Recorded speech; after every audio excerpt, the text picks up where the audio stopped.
મિત્રો, શું તમને ખબર છે કે તમારા ગામની અંદર કેટલી જમીન સરકારી છે? મિત્રો, આ માહિતી હવે આપણે આપણા મોબાઈલ ફોનની મદદથી પણ સરળતાથી જોઈ શકીએ છીએ. સરકારની લેન્ડ રેકોર્ડ સર્વિસથી તમે તમારા ગામનું નામ નાખીને જોઈ શકો છો કે કોણે કેટલી જમીન ધારણ કરી છે અને કેટલી જમીન સરકારી છે. તો સૌપ્રથમ તો મિત્રો સ્વાગત છે આપનું આપણી આ યુટ્યુબ ચેનલમાં. મિત્રો, આજના આ વિડીયોની અંદર આપણે એ શીખવાનું છે કે કોઈપણ ગામની અંદર જે સરકારી જમીન આવેલી છે, એટલે કે જે શ્રી સરકારની જમીન છે, એ આપણે આપણા મોબાઈલ ફોનની મદદથી કેવી રીતે જોવી, બરાબર? એટલે મિત્રો, વિડીયોને તમે ધ્યાનથી જોજો, સમજજો, એટલે તમને ખ્યાલ આવી જશે કે આ માહિતી આપણે સરળતાથી આપણા મોબાઈલ ફોનની મદદથી પણ જોઈ શકીએ છીએ. મિત્રો, વિડીયોને પસંદ આવે તો તમારા ફ્રેન્ડ સર્કલમાં શેર કરજો અને આપણી ચેનલને જો નવા હોય તો ચેનલને સબસ્ક્રાઈબ જરૂરથી કરજો.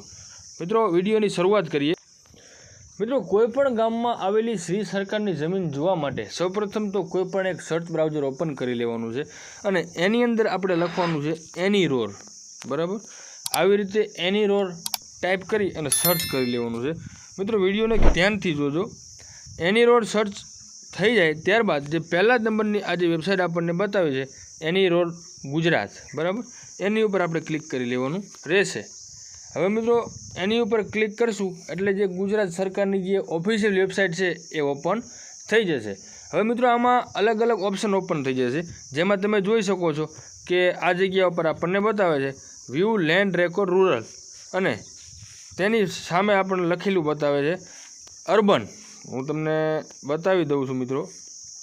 આ જગ્યા ઉપર અર્બન બતાવે છે, બરાબર? રૂરલ અને અર્બન.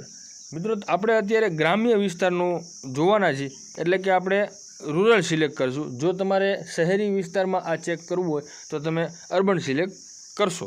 ત્યારબાદ મિત્રો, આ અર્બન ઉપર ક્લિક કરી અને આગળની પ્રોસેસ આપણે જોઈ લઈએ. અર્બન ઉપર ક્લિક કરશું એટલે આવી રીતનું એક ફોર્મ ઓપન થઈ જશે.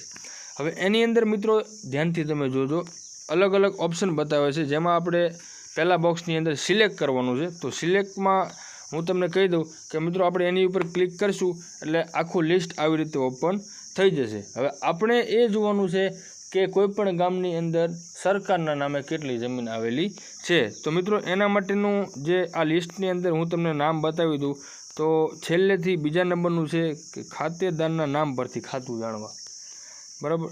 એની ઉપર આપણે ક્લિક કરી દેવાનું છે. હવે મિત્રો, એની ઉપર ક્લિક થઈ જાય ત્યારબાદ તમારે તમારો જિલ્લો, તાલુકો, તમારું ગામ, બરાબર? આ જગ્યા ઉપર જિલ્લો સિલેક્ટ કરવાનો છે, આ જગ્યા ઉપર તાલુકો સિલેક્ટ કરવાનો છે અને આ જગ્યા ઉપર વિલેજ એટલે કે ગામ સિલેક્ટ કરવાનું છે. તો હું મિત્રો અત્યારે જિલ્લો, તાલુકો અને ગામ સિલેક્ટ કરી લઉં છું. હવે મિત્રો, આટલું લખાઈ જાય ત્યારબાદ જે આ જગ્યા ઉપર આપણને ખાતેદારનું જે નામ બતાવે છે એ જગ્યા ઉપર આપણે એન્ટર કરવાનું છે શ્રી સરકાર. હું લખી લઉં છું શ્રી સરકાર. આવી રીતે ટાઈપ કરી અને મિત્રો નીચે આ જગ્યા ઉપર આપણને જે કેપ્ચા ફિલ કરવાનું બતાવે છે એ કેપ્ચા કોડ જોઈ અને જે પ્રમાણે છે તે પ્રમાણે નીચે એન્ટર કરી લેવાનો રહેશે. મિત્રો, બધું કમ્પ્લીટલી લખાઈ જાય અને કેપ્ચા કોડ લખી ત્યારબાદ આ જગ્યા ઉપર ગેટ રેકોર્ડ ડિટેલનું ઓપ્શન બતાવે છે એની ઉપર આપણે ક્લિક કરી દેવાનું રહેશે. તો મિત્રો, એની ઉપર અત્યારે આપણે ક્લિક કર્યું છે તો તમે જોઈ શકો છો કે જે તે તમે ગામ, તાલુકો, જિલ્લો સિલેક્ટ કરેલ છે એ સિલેક્ટ કર્યા મુજબ તમને ટોટલ માહિતી બતાવશે. અને મિત્રો, ખાસ મહત્ત્વની એક વાત એ કે તમારા ગામની અંદર જેટલી પણ સરકારી જમીન આવેલી છે તેના ખાતા નંબર અને સર્વે નંબર તમને બતાવશે. આ જગ્યા ઉપર એનો સર્વે નંબર છે અને આ એનો ખાતા નંબર છે.